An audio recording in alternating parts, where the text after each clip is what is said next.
Alors, bienvenue à cette présentation sur les dernières nouveautés d'Excel. Il y a vraiment eu beaucoup de nouveautés dans Excel récemment, mais ce sur quoi je vais focuser aujourd'hui, ce sont ce que Microsoft a appelé les Dynamic Arrays Functions. Au moment où j'enregistre cette vidéo en français, au Canada en tout cas, c'est pas encore arrivé dans les versions régulières. C'est disponible uniquement dans les versions qu'on appelle Insider. Et je vous indiquerai donc comment accéder à la version Insider si ça vous intéresse. De mon côté, j'utilise la version normale, régulière, Office 365 d'Excel en français. Parce que c'est une version sur laquelle je peux me fier quand j'offre mes formations. Et en anglais, vous voyez là, la version ici que j'utilise, elle est en anglais. Ça, c'est la version que j'ai sur ma VM. J'ai installé la version Insider. Alors, c'est la raison pour laquelle aujourd'hui, dans mes démonstrations, je vais être en anglais. Mais évidemment, si vous avez une version Insider en français, vous aurez l'équivalent en français. Et donc, on va regarder les Dynamic Arrays et il y a aussi une autre fonction qui est apparue dans la version Insider, c'est la fonction XLOOKUP, alors qui va venir notamment renforcer des faiblesses de la fonction VLOOKUP. On va en reparler plus tard. Et en introduisant ces nouvelles fonctions, Microsoft s'est mis à améliorer aussi d'anciennes fonctions. Alors, on va regarder ça aussi par la bande. C'est assez excitant là, ce qu'ils ont fait, c'est assez intéressant. C'est sûr que ça dépend toujours de ce que vous devez faire dans votre fichier Excel.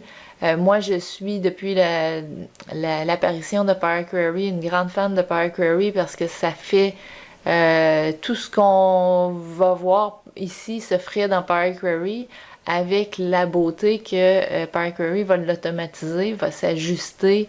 Donc, je suis encore plus fan de Power Query que de ce que je vais vous montrer aujourd'hui.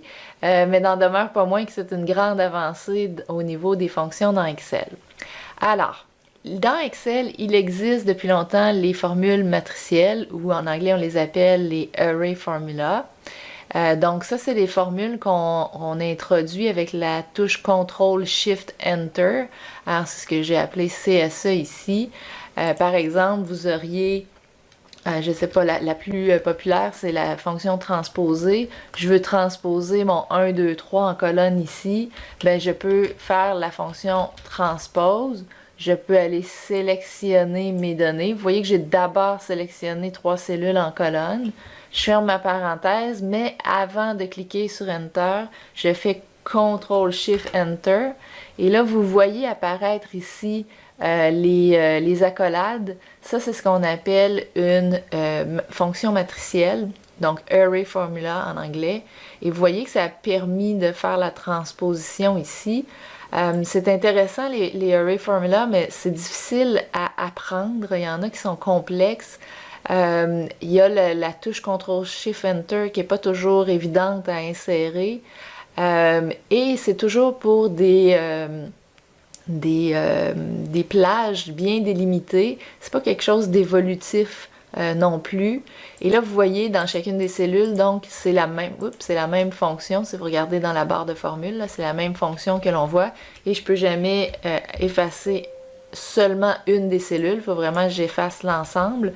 Ce sera le cas d'ailleurs avec les nouvelles fonctions aussi de Dynamic Arrays.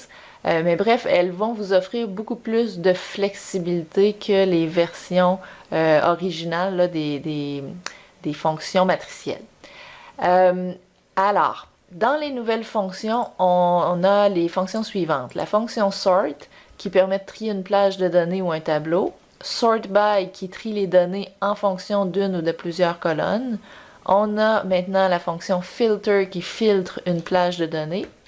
Unique qui génère une liste de valeurs distinctes. Séquence qui génère une séquence de nombres. Rand Array qui génère une liste de nombres aléatoires entre 0 et 1. Et single, c'est simplement pour aller récupérer une valeur dans la fonction produite en fait par une fonction de Dynamic Arrays. Et donc, toutes ces fonctions-là vont s'utiliser en autant évidemment que les données sources soient dans le même fichier que la fonction qu'on est en train d'écrire. Sinon, évidemment, il va falloir se reposer sur Power Query.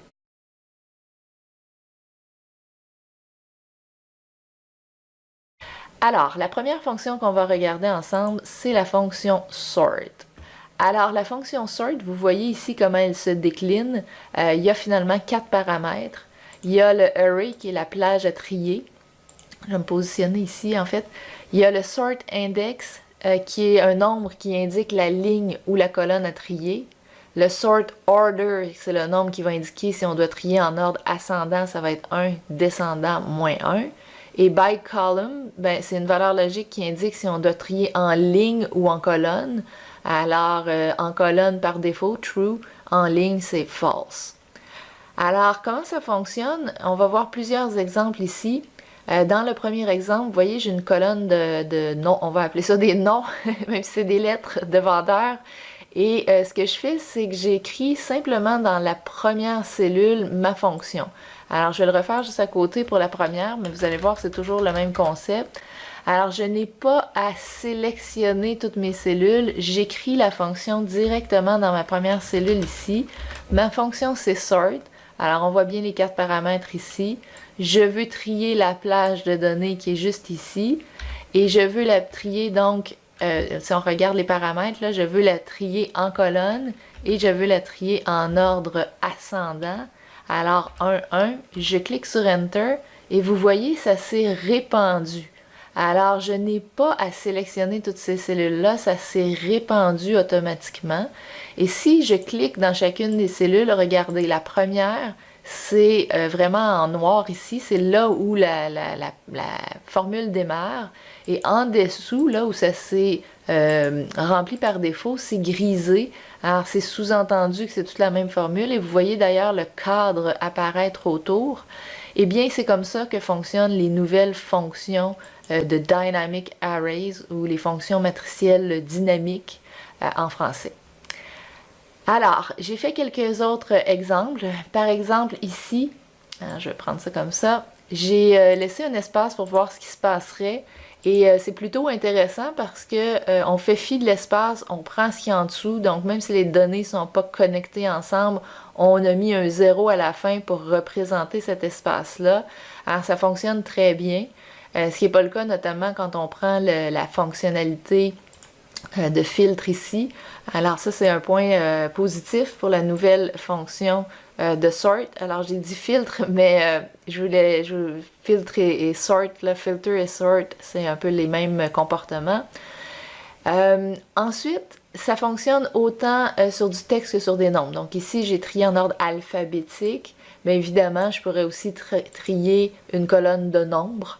Alors là, j'ai mis moins 1 pour l'avoir en ordre décroissant et vous voyez que ça fonctionne également très bien. Et par la suite, juste ici, j'ai fait un exemple où il y a 2 colonnes. Alors vous voyez, les noms de vendeurs sont pêle-mêle et il y a ici également les ventes qui sont ni en ordre croissant ni en ordre décroissant. Alors vous voyez ici, ce que j'ai fait, c'est que je trie les données qui sont ici en bleu et j'indique selon quelle colonne je veux trier. Alors, dans mon premier exemple, ici, je trie par nom de vendeur en ordre ascendant. Alors, c'est ce qui me permet d'avoir les ventes par vendeur. Et là, vous voyez que c'est en ordre croissant de nom de vendeur. Alors qu'à côté, au niveau du deuxième paramètre, j'indique de trier selon la deuxième colonne. Alors, selon les ventes plutôt que selon le nom des vendeurs. Et vous voyez que ça a quand même me retourné vendeur et vente. Mais cette fois-là, ça sera trié selon les ventes en ordre croissant. Alors c'est intéressant, on peut choisir selon quelle colonne on veut trier nos données. À l'exemple suivant, je me suis demandé qu'est-ce qui se passerait si, par exemple, dans une colonne de nombres, il y avait du texte. Eh bien, tout simplement, ça va placer, dans ce cas-ci, le texte en dernier, donc le NA en dernier, ce qui est intéressant également comme comportement. Et vous aurez aussi compris qu'on peut également trier comme ça donc en colonne. Alors si on met un true, ça va trier comme ça dans ce sens-là. Alors c'est possible également. Finalement, pour que ce soit plus intéressant, ce qu'on peut faire, c'est mettre nos données à trier sous forme de tableau. Alors, c'est de prendre nos données finalement et de les mettre format as table ici comme ça. Ça va créer un tableau. Quand on crée un tableau, le tableau lui-même, il a un nom. Et évidemment, chacune des colonnes a un nom. Et ça va aider dans le tri parce que, regardez ici, quand je fais ma fonction de tri, elle se trouve à être faite sur mon tableau ici, vendeur. Et donc, s'il y a des lignes qui s'ajoutent, ça va se repopuler et s'agrandir à la fin. Alors, regardons ici, si j'écris G comme ça, vous voyez que ma formule, elle s'est adaptée. Et là, ça commence à être très intéressant parce que on a des formules qui sont donc dynamiques. Mais je répète que pour faire ça, il faut que les données ici soient mises sous forme de tableau, donc format as table. À l'inverse, si vous essayez d'insérer une fonction de Dynamic Arrays dans un tableau, vous allez obtenir un message spill. Alors, c'est pas souhaitable. Ce ne sera pas possible donc de faire ça. Et quand vous avez un tableau donc de plus d'une colonne, ben là aussi ça marche très bien, puis c'est même aussi plus facile à lire. On est en train de trier le tableau vendeur 2 selon la première colonne, donc selon les vendeurs en ordre croissant, alors que dans le deuxième cas, on est en train de trier le tableau vendeur 2 selon la deuxième colonne, donc selon les ventes en ordre croissant. Vous voyez que ça marche très bien. Et encore une fois, si j'ajoutais un sixième vendeur ici, ben, on verrait qu'il vient se classer au bon endroit. Alors, ça c'est, j'ai dit 6, mais 1, 2, 3, 4, 5, 6, c'est le septième. Donc, on a ajouté un septième vendeur. Alors ça, je trouve ça franchement intéressant. Ici, je vous dis qu'on reçoit un message spill également quand il y a de l'obstruction. C'est-à-dire que j'essaie de faire ma fonction ici, il manque d'espace parce qu'il y a du texte déjà dans mon fichier et ben, du texte ou des nombres, là, peu importe, il y a des informations d'entrée dans les cellules ici et là, vous voyez que j'obtiens à ce moment-là un message spill, donc un message d'erreur, ce ne sera pas possible. Il va falloir que je me débarrasse de ces cellules-là, je les mette ailleurs et que je refasse ma formule ici si je veux aller de l'avant. Et la dernière chose à savoir, c'est que quand j'ai fait une fonction, par exemple la fonction sort ici de mes données en ordre décroissant, il est possible par la suite de faire une somme. Vous voyez ici F100. F100, ça se trouve être la cellule dans laquelle j'ai inséré la formule. Alors, je ne veux pas faire la somme et sélectionner toute la cellule en bleu parce que peut-être qu'éventuellement ça va grandir. Regardez, on peut tout simplement ajouter un dièse à la fin. Et quand on ajoute le dièse à la fin de la coordonnée de la cellule dans laquelle il y a la fonction, ben on est capable de faire une opération, dans ce cas-ci une somme, et c'est donc bien la somme de toutes les valeurs là, dans la fonction de Dynamic Arrays. Alors ça c'est pour la fonction sort, on va voir d'autres fonctions, puis c'est toujours le même comportement, c'est-à-dire que ce sera toujours plus intéressant de mettre vos données sous forme de tableau comme ça, largement plus intéressant, et c'est la raison pour laquelle je vous le recommande fortement, et dans les prochains exemples on va travailler comme ça.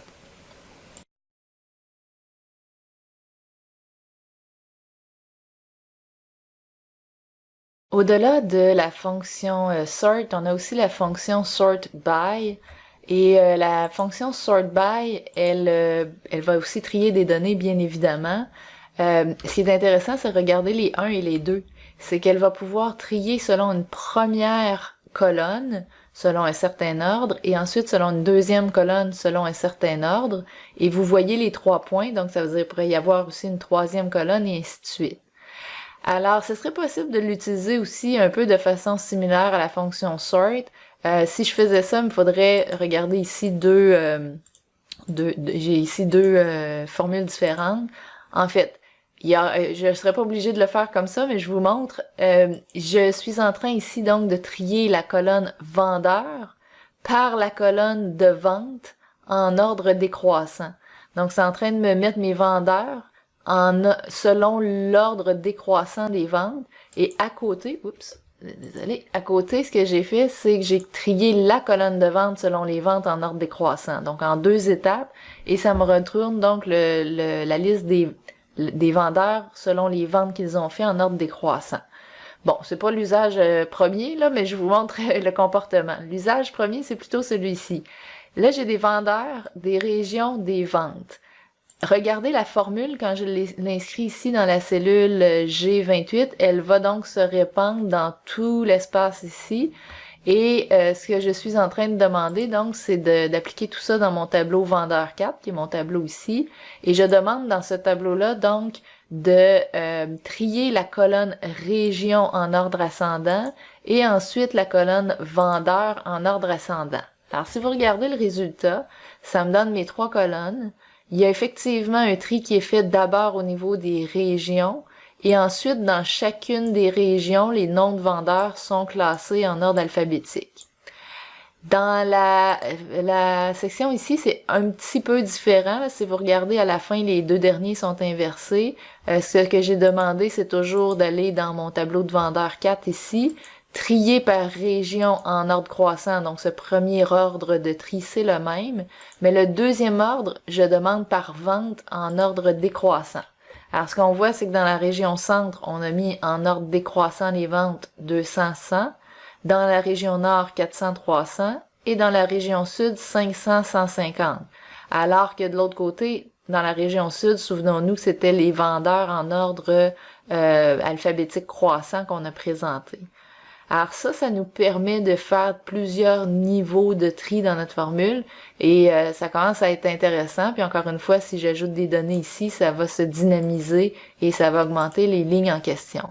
Alors je peux le faire sur le tableau ou je peux y aller ici colonne par colonne, ce qui serait moins intéressant. On en a déduit en haut, là, mais ça fonctionnerait quand même. Sinon, l'usage vraiment, c'est celui démontré ici.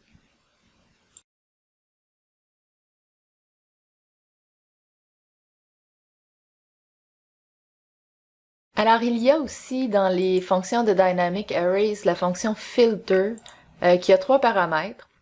Alors, il y a toujours évidemment la plage de données à filtrer. Le deuxième paramètre, c'est la plage de données qui va avoir les mêmes dimensions que la première plage et qui va indiquer les conditions du filtre. Et if empty, ben, c'est une valeur à retourner si le filtre ne peut pas retourner aucun résultat. Alors finalement, au lieu d'un message d'erreur, qu'est-ce qu'on aimerait voir comme résultat? Alors, dans mon premier exemple ici, vous voyez, j'ai un tableau somme toute assez étoffé. Et dans ma formule filter, ce que j'ai demandé, c'est de filtrer la colonne de vendeur. J'aurais pu prendre le tableau, j'ai pris la colonne de vendeur. Et j'ai demandé ici que la colonne de produit soit égale à 100. Alors, le produit, c'est des numéros de produits. Moi, je veux finalement avoir la liste de vendeurs qui a réussi à vendre les produits 100. Et là, j'ai mis, si jamais il y avait une erreur, de mettre un 1. Et là, vous voyez, EDA, si on va dans notre tableau, produit 100, le vendeur A et le vendeur E, pardon, l'a vendu, le vendeur D et le vendeur A, c'est ce qu'on a ici. Évidemment, ce qu'on pourrait faire aussi, c'est, après avoir fait notre fonction filter, l'entourer d'une fonction sort.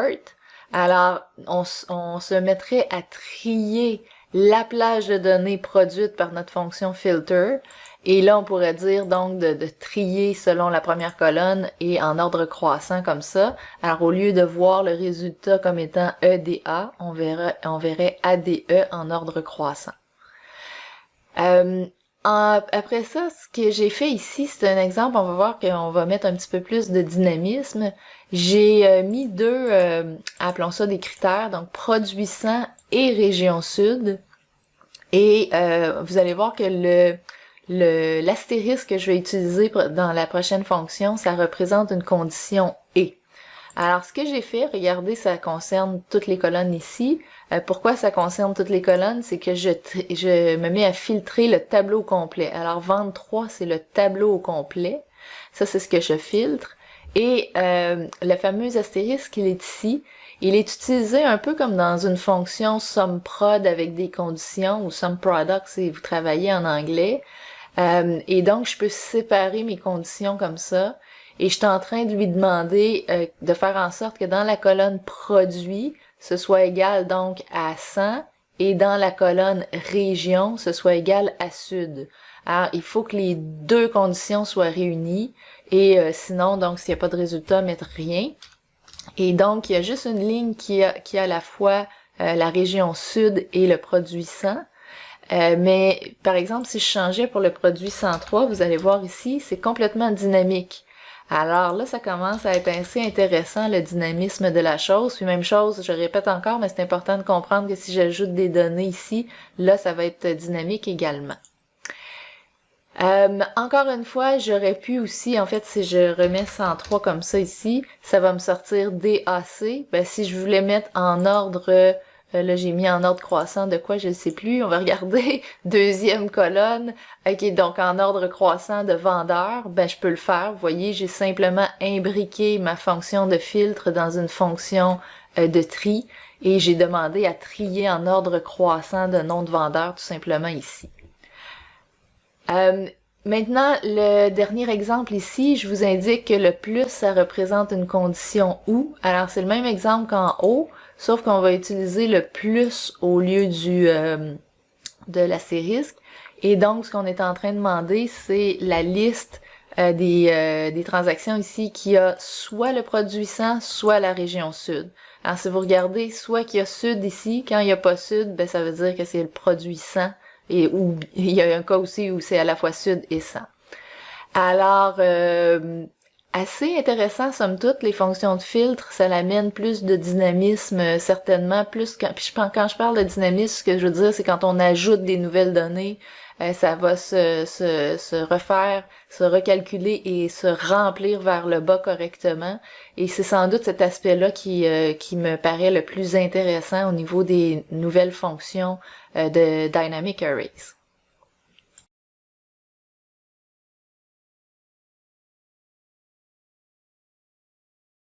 Alors la prochaine fonction qu'on va regarder, c'est la fonction unique, qui a 3 paramètres. Alors une plage de données à analyser et un argument logique. Alors est-ce qu'on compare les données par ligne ou par colonne? Et un autre argument logique au lieu de faire unique, pour regarder ceux qui n'apparaissent qu'une seule fois dans la liste. Alors si ce que je veux, c'est faire ressortir les éléments d'une liste qui n'apparaissent dans la liste qu'une seule fois, ben à ce moment-là, je vais marquer true dans mon dernier paramètre. Alors, commençons avec un exemple simple. Ici, j'ai des noms de vendeurs qui se répètent et j'utilise donc la fonction unique sur ma colonne de vendeurs et on se retrouve à avoir la liste de vendeurs uniques, donc sans doublons. Et par la suite, encore une fois, bien évidemment, rien ne nous empêche d'entourer cette fonction-là d'une fonction sort pour trier les vendeurs uniques en ordre alphabétique croissant. Et si vous mettez un paramètre true à la fin, comme je vous disais, ça va faire ressortir la liste des vendeurs qui ne sont là qu'une seule fois. Et le seul vendeur qui est là juste une fois, c'est le vendeur A. Alors, c'est ce que ça nous permet de faire ressortir ici. Exactly once, ça veut dire qu'il n'y a pas de double. Non seulement on sort les uniques, mais il n'y a pas de doublon par rapport à ces valeurs-là. Un autre exemple ici, unique sur ma table de noms. Alors, si vous regardez, ça c'est ma table de noms. C'est intéressant, ça va me sortir les prénoms et noms, donc qui sont uniques, toutes les lignes où les combinaisons sont uniques. Mais si je voulais avoir les résultats des noms complets, regardez ce que je pourrais faire tout simplement, c'est dire, je vais mettre ma fonction unique, mais mon array, comme ça ici, ça va être sur une concaténation des colonnes prénom et nom. Alors, j'utilise le symbole ici d'esperluette pour lier ma colonne prénom avec un espace. Donc, vous voyez des guillemets puis il n'y a rien à l'intérieur. Et la colonne nom. Ça me permet donc d'avoir le prénom espace le nom et donc d'avoir l'ensemble des noms complets uniques de mon tableau. Ça aussi, c'est franchement intéressant. Et là, on peut aller un petit peu plus loin puis on peut combiner différentes techniques. Alors, il y a eu l'apparition de la fonction textJoin avec les nouveautés là quelque part après que la version Excel 2016 soit sortie. J'ai déjà parlé de cette fonction-là par le passé. Cette fonction-là, donc, permettait et permet toujours de joindre des contenus de cellules ensemble. Alors, qu'est-ce qu'on doit faire? C'est d'abord proposer un délimiteur. Ici, j'ai proposé la virgule.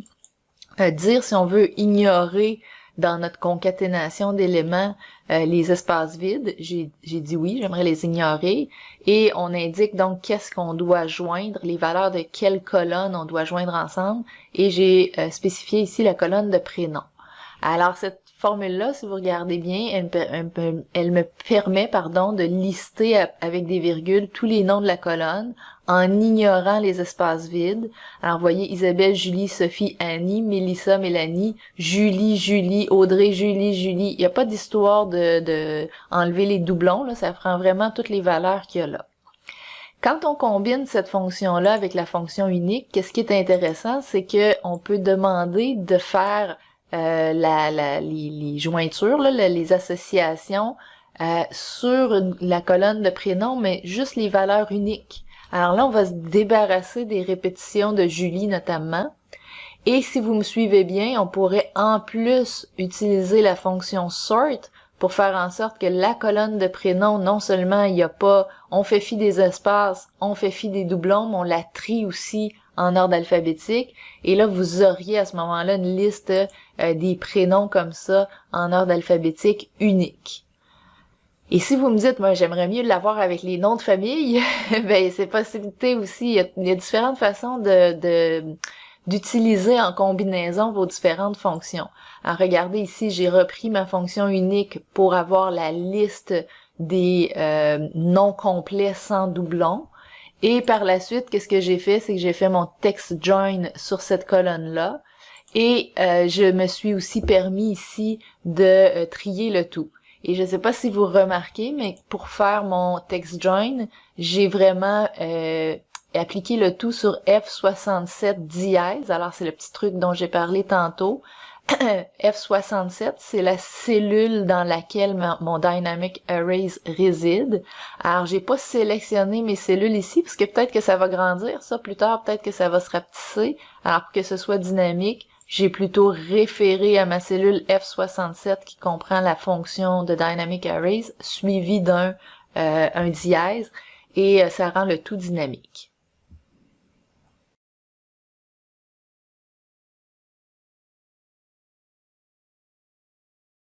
Alors, la prochaine fonction de Dynamic Arrays que je veux vous présenter, c'est la fonction Sequence, qui génère finalement une série de nombres aléatoires.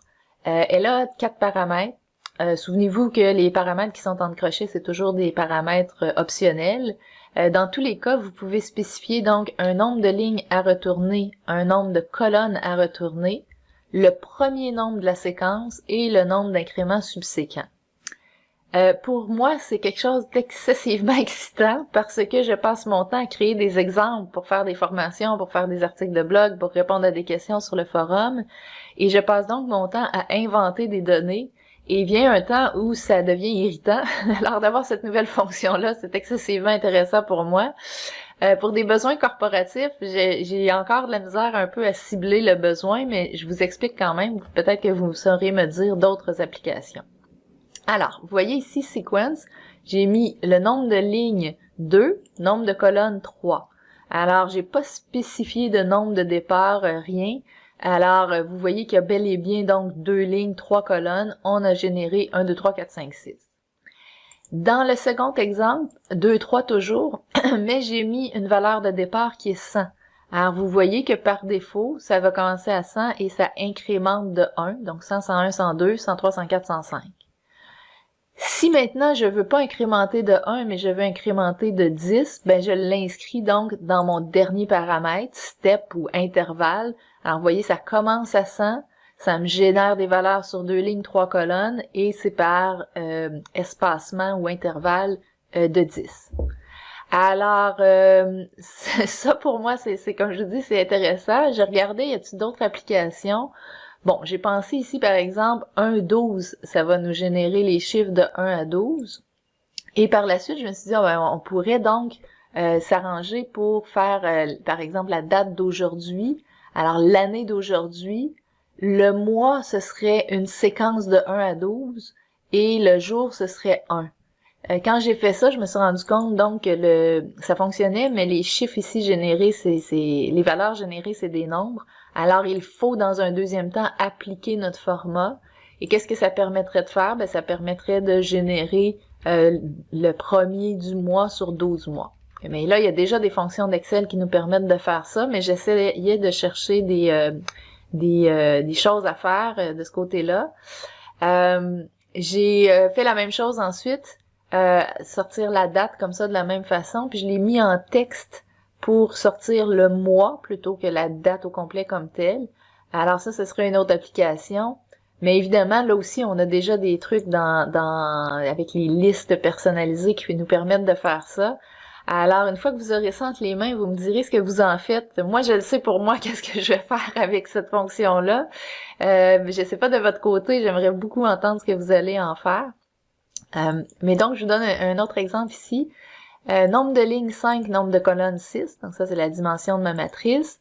Et le point de départ et les intervalles. Alors, je me suis arrangée pour avoir INT, c'est pour avoir des integers, donc des nombres entiers. Vous voyez que je génère des nombres aléatoires que je multiplie par 100 et je récupère un nombre entier. Et j'ai aussi un step, donc un intervalle, qui me permet d'augmenter à chaque fois mes chiffres. Alors, supposons que ce que j'essaie de générer, c'est une plage de nombres aléatoires. Je connais les dimensions de ma matrice et je veux que ce soit toujours de plus en plus grand. Ben là, le fait d'utiliser la fonction integer pour produire des nombres entiers et le fait de générer ici des chiffres aléatoires multipliés par 100 et d'avoir un incrément aussi qui est toujours un chiffre aléatoire multiplié par 100, mais ça me permet de faire exactement ça. Alors, au risque de me répéter encore une fois, pour moi, c'est très intéressant. Pour vous, je ne sais pas, vous me direz. Et ça me fait penser qu'évidemment, ben, comme c'est aléatoire, si j'appuie sur F9, ben, je me trouve à générer à chaque fois une plage différente. Dernier exemple ici, j'ai une séquence, donc je fais simplement 3 lignes. Mais par la suite, donc, ce que je veux faire, c'est une imbrication. Et là, ça commence à être intéressant, je pense. J'imbrique finalement la fonction sequence dans ma fonction large. Alors, je suis en train de dire, dans ma table de vendeurs ici, c'est quoi finalement mon top 3 des vendeurs? Alors, dans ma première colonne, je vous ai montré que la sequence 3, ce que ça fait, c'est générer 1, 2, 3 comme ça ici. La fonction large, elle va dans une plage de données. Ici, c'est les ventes réalisées par mes vendeurs. Et elle va chercher la première plus grande vente, la deuxième plus grande vente, la troisième, ainsi de suite. Donc, je pourrais les passer les paramètres un par un, ou je fais ça de façon dynamique comme ça ici. Ça, ce qui commence à être intéressant, c'est que je vais pouvoir évidemment de la même façon aller chercher mes noms de vendeurs. Et là, ce chiffre-là, 3, peut-être qu'il sera mis ici. Supposons qu'on va le mettre ici comme ça. Au lieu de prendre 3 ici, je vais le mettre ici. Donc, ça, ce serait dynamique, comme vous voyez. Alors, on peut faire le même principe ici. Au lieu de prendre 3, on viendrait prendre le chiffre qui est ici. Et donc, la personne pourrait toujours demander « Sors-moi mon top 1, sors-moi mon top 2, sors-moi mon top 3, et ainsi de suite. » Et évidemment, on pourrait aller chercher le nom de vendeur de la même façon. Alors, on se trouverait à générer un top, un top ou un bottom X de nos données de façon très dynamique. Alors, ça, c'est une fonction qui est somme toute assez simple à consommer pour un usager, alors qu'avant la venue de cette fonction-là, on faisait la même chose, mais avec une intégration de fonctions large, index, equiv, donc equiv ou match en anglais. Donc, c'était un peu plus complexe, pour le moins un peu plus complexe. Alors, voilà une belle utilité de cette fonction-là, je pense, dans un contexte corporatif. Mais encore une fois, si vous en faites d'autres usages, éventuellement, j'aimerais beaucoup que vous nous en parliez.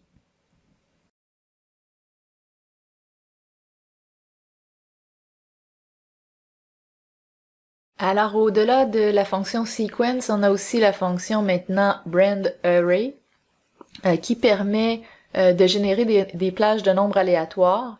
Il y a un petit peu plus de paramètres, donc on peut spécifier un nombre de lignes à retourner, un nombre de colonnes, le nombre minimal, le nombre maximal dans notre plage de données, et spécifier si on veut des nombres entiers ou des nombres décimaux.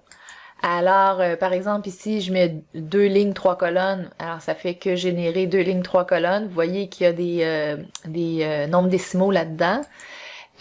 Par contre, ici, je dis 2 lignes, 3 colonnes, mais je spécifie un minimum de 100, un maximum de 200. Donc, mes valeurs aléatoires n'iront jamais plus haut que 200 et seront jamais inférieures à 100.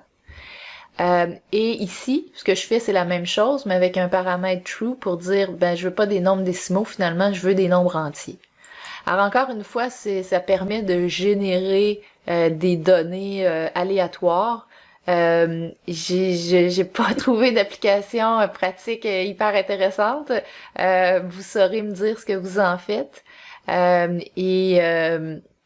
Et on pourra donc en reparler dans un article de blog plus complet, les applications concrètes que vous en faites. Moi, sachez que je vais m'en servir souvent pour créer des exemples sur le blog.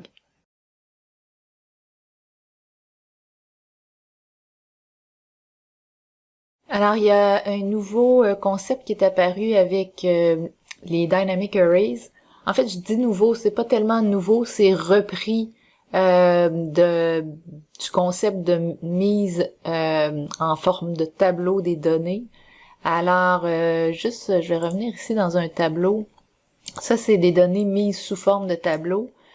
Quand on travaille des formules, notamment dans un tableau, et qu'on réfère à des éléments d'une ligne, par exemple, ici, vous voyez vendeur, il y a un A commercial, j'ai cliqué sur Enter, ça s'ajuste à chacune des lignes, donc ça va toujours chercher la valeur de cette ligne-là, et ça le fait en utilisant le A commercial. Ça spécifie, dans le fond, va dans la colonne vendeur, chercher la valeur qui se trouve sur la ligne active.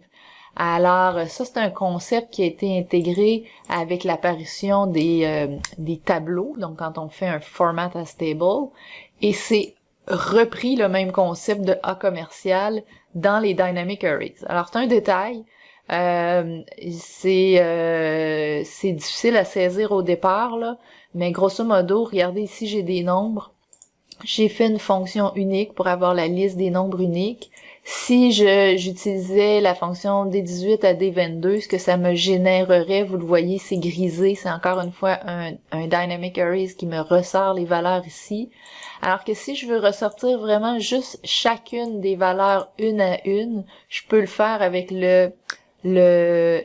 en fait, c'est même pas correct parce que ça, faudrait que ce soit comme ça ici, comme ça, donc comme ça ici, et ce que ça me permet de faire, donc ce que j'allais dire, c'est d'aller sortir la valeur comme telle. Donc vous voyez que c'est plus, ici c'est un Dynamic Arrays, ici c'est des valeurs individuelles que je peux récupérer, je peux en effacer une aussi, alors que ici je peux pas effacer un élément de la liste.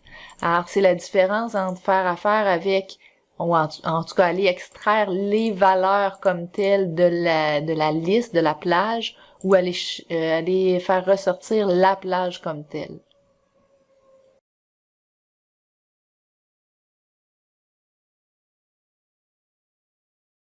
En intégrant les fonctions de Dynamic Arrays, Microsoft s'est mis à améliorer parallèlement d'autres fonctions existantes, notamment des fonctions matricielles.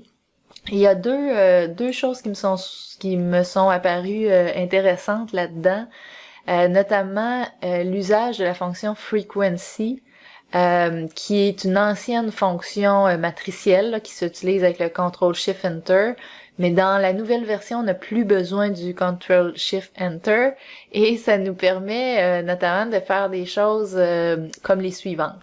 Alors, ici, j'ai un ensemble d'employés qui ont eu des notes, on va dire, à des examens. Je me suis fait un petit barème, donc un barème de 0 à 24, 25 à 49, 50 à 74, 75 à 100. Et ce que je souhaite savoir, c'est combien de personnes qui ont eu un résultat entre 0 et 24. On me dit qu'il y en a une. Entre 25 et 49, il y en a deux. Entre 50 et 74, 3. Et entre 75 et 100, ça fait 3. Alors, si on regarde le total de tout ça, ça fait 9. Est-ce que j'ai bel et bien 9 personnes ici? Oui, j'ai bien 9 personnes. Donc, ça, on va supposer que ça nous donne le bon résultat, et ça le donne, je vous le garantis.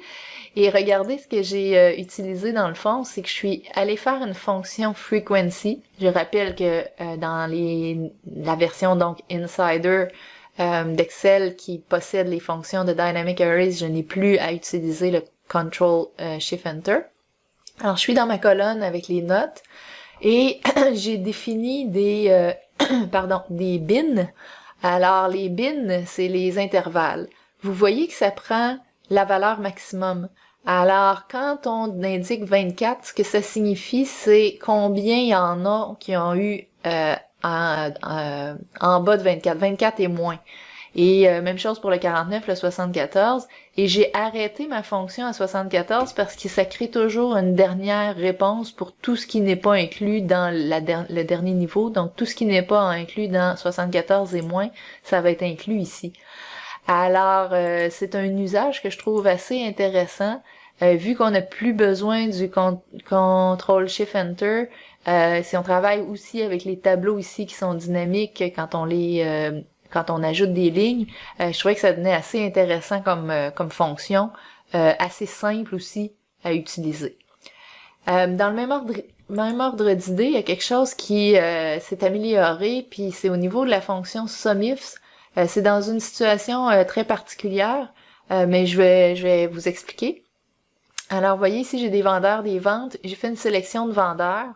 Et si je veux avoir les ventes du vendeur A et du vendeur B, avant donc l'apparition des nouvelles fonctions, ce qu'on devait faire, c'est faire la somme des ventes pour le vendeur A et la somme des ventes pour le vendeur B.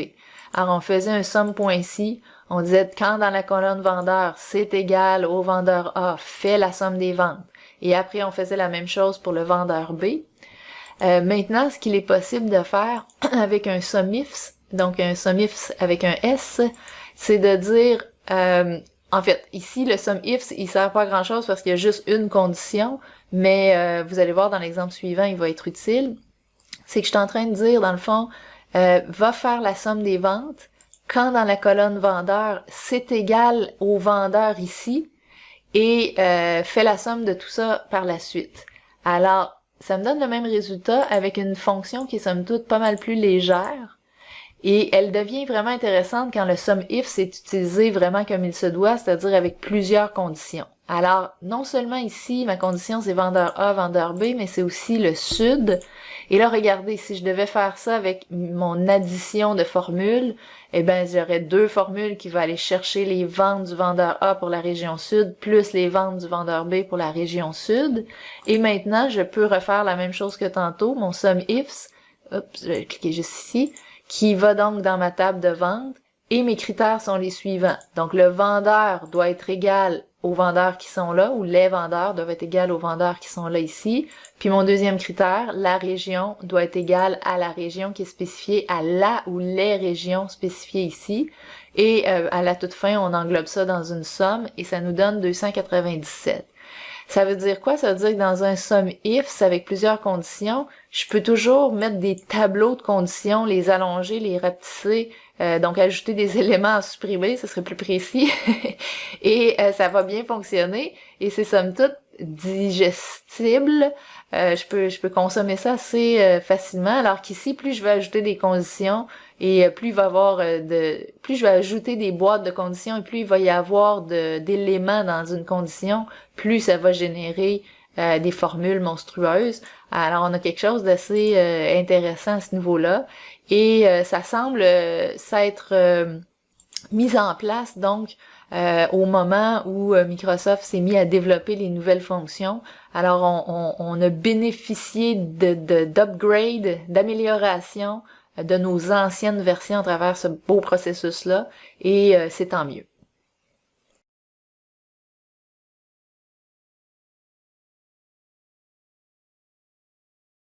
Alors, il va sans dire que dans les fonctions les plus utilisées par les usagers d'Excel, il y a la fonction VLOOKUP.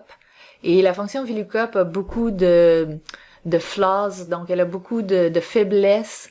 qui, à mon sens, se gère très bien avec la fonction index. J'enseigne depuis toujours comment utiliser index plutôt que les recherches V et les recherches H.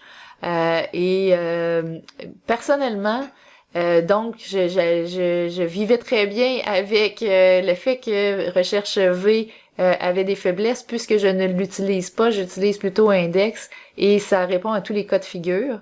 Microsoft a senti quand même le besoin de renouveler sa fonction VLOOKUP et la remplacer par une fonction XLOOKUP qui, oui, est plus flexible. Moi, je suis moins convaincue de cette fonction-là que des autres nouveautés. Vous allez voir, elle fait des choses très intéressantes, mais est-ce que c'était vraiment nécessaire? Est-ce que apprendre à bien utiliser la fonction index n'aurait pas été aussi intéressant? Je vais vous laisser juger. Dans tous les cas, ce que la fonction XLOOKUP tente d'améliorer, et qu'elle fait d'ailleurs, c'est les choses suivantes ici. Alors, il y a une option de match exact qui est maintenant sous-entendue, ça veut dire qu'on n'a pas besoin de le préciser. Donc, dans un VLOOKUP traditionnel, le 4e paramètre, c'est toujours un vrai ou faux, ou un 0 ou 1. Là, on n'a pas besoin de l'inscrire. Par défaut, on fait un match exact. Si jamais c'est pas ce qu'on veut faire, ben là, on insérera un paramètre pour ça. On a aussi le problème avec les fonctions de recherche V, que si on recherche par exemple à retourner une information de la 5e colonne, et là quelqu'un a ajouté une nouvelle colonne et la 5e colonne est devenue la 6e colonne, ben là notre fonction fonctionne plus. Alors ça c'est un problème qu'on pouvait très bien régler avec la fonction index auparavant, qu'on peut toujours régler avec la fonction index, mais la fonction XLOOKUP le fait aussi. Il y a aussi le fait que le VLOOKUP, il fait pas de recherche à l'envers. Il recherche toujours vers la droite, il recherche pas vers la gauche. Au risque de me répéter, la fonction index permet de faire un VLOOKUP à l'envers, mais la nouvelle fonction XLOOKUP également.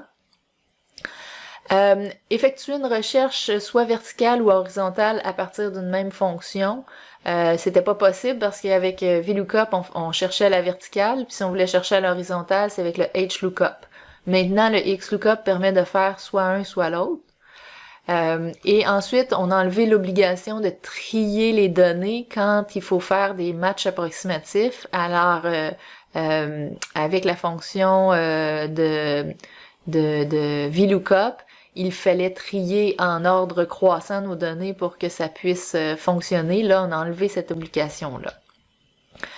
Le plus important, c'est que ça retourne pas une valeur comme telle, ça retourne une référence de cellule. Évidemment, s'il y a une valeur dans la cellule en question, ça va retourner une valeur, mais ça signifie aussi qu'on peut utiliser la fonction pour faire des trucs comme je viens de l'inscrire à l'écran ici, somme de XLOOKUP, 2 points à XLOOKUP. Mais encore une fois, je suis fan de la fonction index, vous allez le remarquer. Ça se fait aussi avec index et je vais vous démontrer tout ça dans un instant.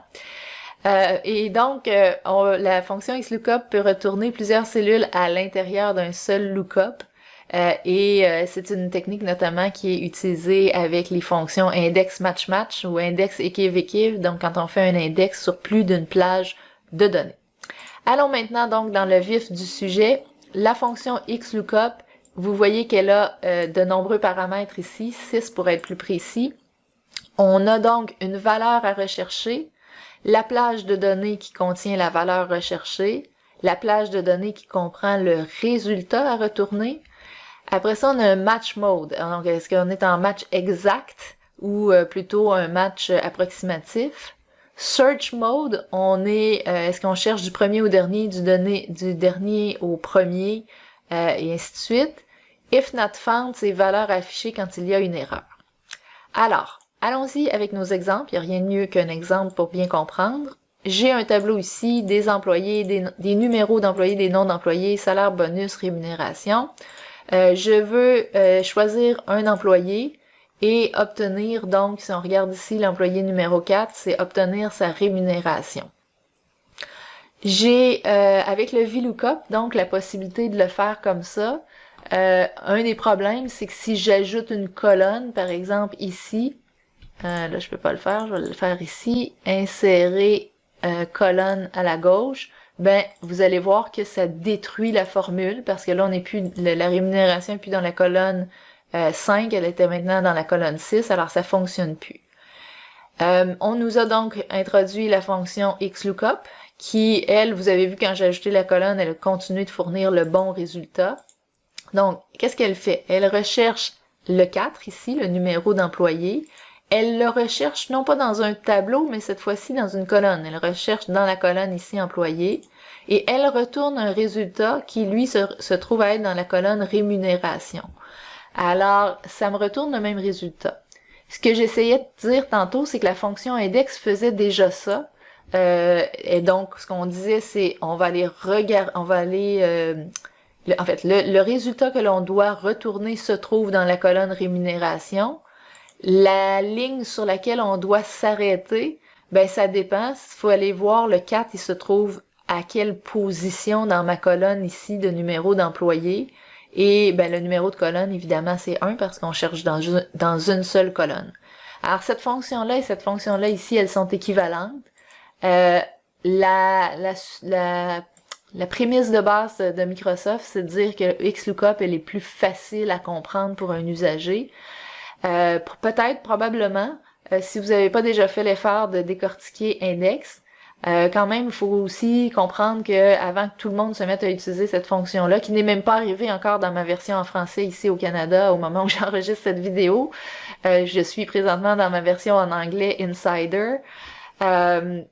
Ben, avant que tout le monde se mette à utiliser ça, c'est sûr que ça va prendre un certain temps. Alors, je pense que vous allez mettre quand même encore quelques mois, quelques années avant de voir des fichiers avec ces fonctions-là. Mais si vous y avez accès et que vous voulez les utiliser, c'est possible effectivement que ce soit plus simple à comprendre que la fonction index. Mais ce n'est pas impossible de travailler sans la fonction XLOOKUP non plus. Maintenant, avec un nom d'employé et un recherche V, c'est impossible. Pourquoi? Parce que, en fait, ici, mon exemple, c'est de chercher un employé et d'obtenir son numéro. Le VLOOKUP, il n'est pas possible parce que je peux pas faire de -1. Je peux juste aller chercher des informations qui suivent vers la droite. Je peux pas m'en aller vers la gauche. Ça marche pas, ça me donne un message d'erreur. Alors que avec le XLOOKUP, je peux très bien le faire parce que je suis en train de demander de chercher Annie la Liberté dans les noms d'employés et de retourner dans les noms d'employés ici et de retourner l'information correspondante dans la colonne numéro d'employé. Alors, que ce soit avant ou après, ça fait aucune différence. Et encore une fois, vous voyez venir, la fonction index permettait déjà de faire ça, mais peut-être que XLOOKUP, c'est un petit peu plus simple dans la mise en place. Exemple numéro 2, je vais juste montrer qu'on peut travailler aussi en colonne. Alors, avant, on avait le HLOOKUP. La problématique majeure, c'était encore une fois, si j'insère une ligne, vous voyez que ça retourne pas le bon résultat. Alors qu'avec le XLOOKUP ou la fonction index, ça fonctionne. Donc, je suis en train de regarder pour la valeur Q1. Je regarde dans les en-têtes de colonne ici et ce que je veux retourner, ça se trouve à être l'information sur la ligne de marge. Mon exemple ici maintenant, donc dans mon tableau avec les mêmes informations que plus haut, je cherche un numéro d'employé et je cherche un élément de colonne. Donc, selon ce numéro d'employé-là, qu'est-ce que je veux ressortir comme information? Le nom de l'employé, le salaire, le bonus, la rémunération totale.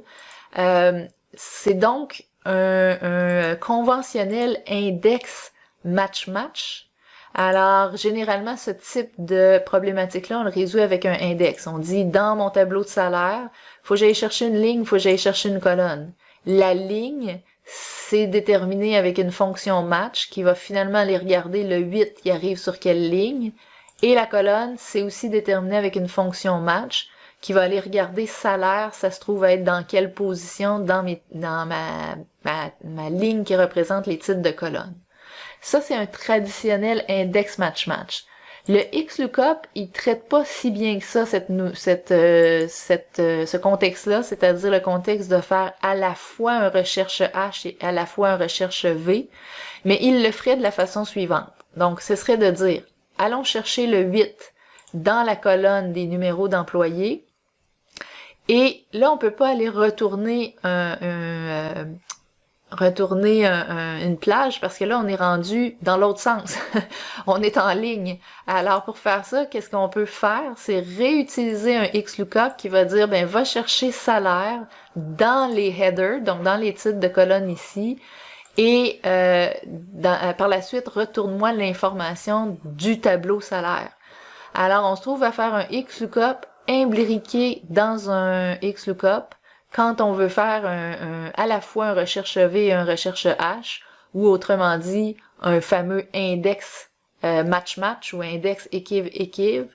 Donc ça se fait avec le XLOOKUP, mais on voit que c'est un petit peu plus complexe. Ce sera à vous de choisir si vous voulez maintenir votre fonction index ou si vous voulez apprendre cette nouvelle façon de faire. Maintenant ici j'ai un exemple donc où j'ai par exemple les gens ont passé des tests, ils ont des résultats, s'ils ont 0 à 24 c'est un échec automatiquement, 25 à 49 ils peuvent reprendre, 50 à 74 c'est jugé faible, 75 à 100 c'est très bien. Et là on a des gens qui ont eu différents résultats. Donc ce qu'on pouvait faire jadis pour avoir la description ici, c'est un VLOOKUP avec un true, vrai. Donc, ce que ça faisait, c'est que ça allait chercher 13 dans la première colonne. Et là, vu qu'il n'y avait pas 13, ça prenait la valeur la plus proche, mais inférieure, qui était 0. Et ça permettait d'aller chercher l'information dans la troisième colonne, échec ici. Et ça fonctionne toujours, mais avec les flaws qu'on a, ou les faiblesses qu'on a présentées plus tôt. Alors, le XLOOKUP, lui, permet d'enrayer les risques d'erreur et me permet de faire à peu près la même chose. Donc, il va chercher une valeur, 13. Il va la chercher dans la colonne ici de minimum. On veut retourner l'information dans description. Et là, vous voyez, match mode, j'ai mis -1 parce que ce sera pas un match exact, ça va être un match exact ou plus proche inférieur. Donc, si c'est exact, ça va aller chercher la valeur exacte. Sinon, ça va aller chercher la valeur la plus proche, mais inférieure. Et on voit que ça retourne le bon résultat. Avec l'exception que si je mettais une colonne, par exemple ici, right, vous voyez, le VLOOKUP fonctionne plus, le XLOOKUP fonctionne encore. Alors, ça, c'est une belle amélioration. Bien entendu, on pourrait aussi faire ce qui suit. Donc, on pourrait dire, on va aller chercher la valeur 13 ici, mais cette fois-ci, on va pas aller chercher dans le minimum, on va aller chercher dans le maximum. On veut retourner l'information dans la colonne description. Et là, dans ce cas-là, le match mode, il serait 1, c'est-à-dire la valeur exacte ou la prochaine valeur la plus grande. Alors, ça trouve pas 13, ça va aller à la valeur la plus proche, mais supérieure, donc ça va aller au 24. Alors, on peut le faire soit sur la colonne de max, soit sur la colonne de min. Ça va nous produire exactement le même résultat. Maintenant, ici, quelque chose d'intéressant, j'ai des noms, et chacun de ces noms-là appartient à une ville. Julie Lemieux, par exemple, si vous regardez dans le tableau, il y a Longueuil ici, puis il y a Laval. Alors, elle est là 2 fois, elle a probablement déménagé, puis il y a une ligne où on avait sa première adresse, une ligne où on a sa deuxième adresse. Alors, qu'est-ce qu'on fait avec ça? Ben, un VLOOKUP traditionnel, ce que ça va faire, c'est que ça va aller chercher le premier seulement, donc Longueuil, et on verra pas, donc, Laval nulle part. Le XLOOKUP, si vous regardez mes 2 formules ici, la seule différence entre les deux, si vous regardez dans la barre de formule, c'est le 1 et le -1. Alors, il y en a un qui commence à regarder par le haut, puis il y en a un qui commence à regarder par le bas, autrement dit, parce que si on regarde la formule comme telle, on cherche Julie Lemieux dans nos noms de tableau, on veut retourner la ville. Le match mode, c'est 0, donc on veut chercher Julie Lemieux exactement, pas une approximation de Julie Lemieux. Et le search mode, on dit du premier au dernier quand c'est 1, du dernier au premier quand c'est -1. Là, vous allez me dire, mais qu'est-ce qu'on fait quand on est rendu à celui dans le milieu parce que Julie Lemieux a 3 adresses? Ben là, ça, c'est d'autres techniques. D'ailleurs, il y a un article de blog sur le site du CFO masqué qui explique comment faire dans ces cas-là. Ce que je veux simplement vous expliquer ici, c'est le search mode là qui peut partir d'en bas, partir d'en haut. Il y a aussi la possibilité de faire des Julie Lum, parce que peut-être qu'on se serait trompé dans l'écriture. Mais là, vous voyez, j'ai un Julie Lemien. Je sais pas si c'est un nom de famille qui existe, là, mais pour mon exemple, je voulais le faire ressortir. Euh, euh, donc, il est possible d'utiliser l'astérisque ici pour aller chercher ces noms-là.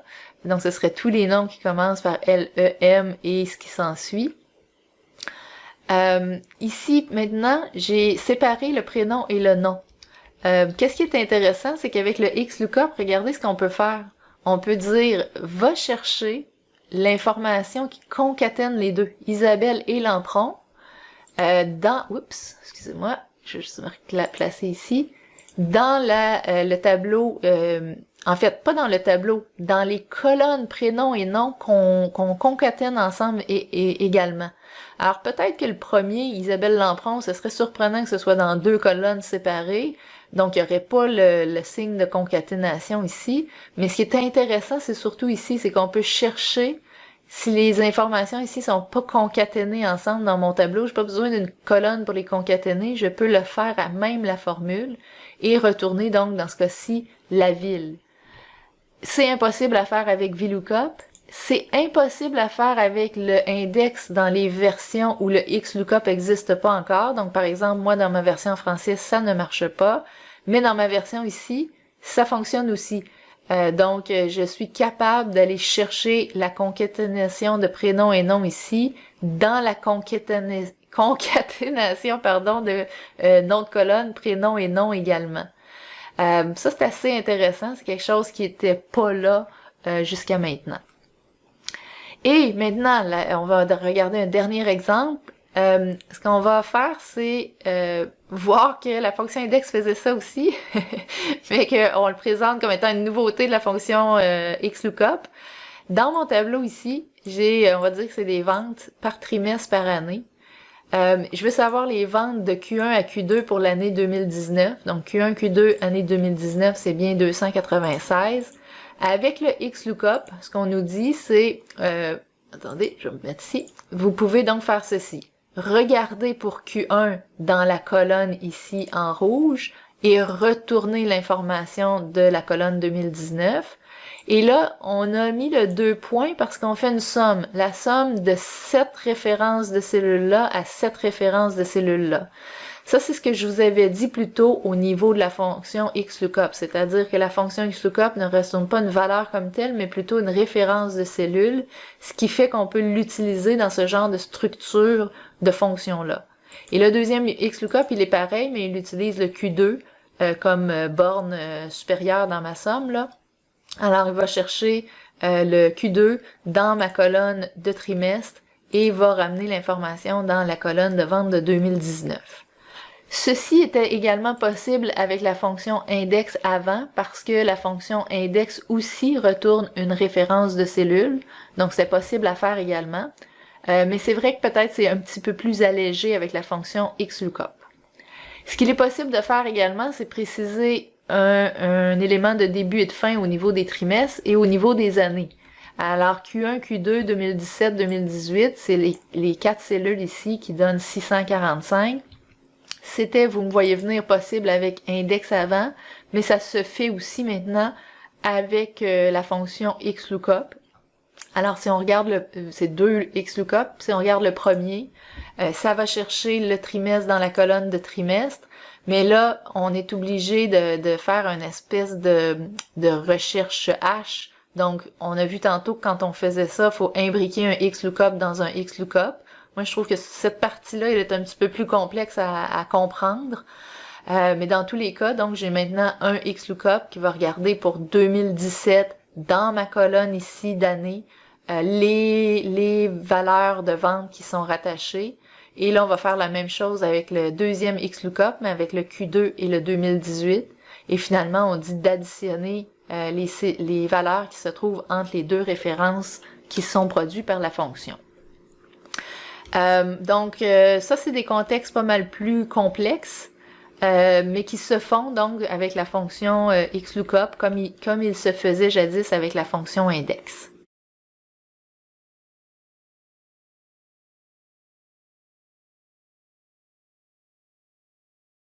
Alors, c'est ce qui met fin à notre webinaire. Je vous invite à vous rendre sur le site du cfromasqué.com. Sachez qu'il y a une suite à ce webinaire-là, c'est-à-dire si vous allez ici dans calendrier webinaire, vous allez remarquer donc qu'en date du 13 novembre, il y a un webinaire de suivi, c'est-à-dire que vous allez pouvoir vous connecter en ligne et poser toutes vos questions par rapport au contenu de la vidéo que vous venez juste d'écouter. Sachez également que sur notre site, si vous allez sur la page d'accueil, vous allez voir toutes nos catégories de formation. Quand vous allez cliquer sur une catégorie de formation, vous allez voir les formations que ça comprend. En cliquant sur une formation, évidemment, vous aurez tous les détails. Vous avez également des parcours de formation recommandés. Vous avez un blog, vous avez un forum. Regardez les calendriers aussi pour nos webinaires, conférences, nos formations en classe. On a une panoplie de formations en ligne que vous pouvez faire de votre côté, à votre rythme, dans votre propre compte.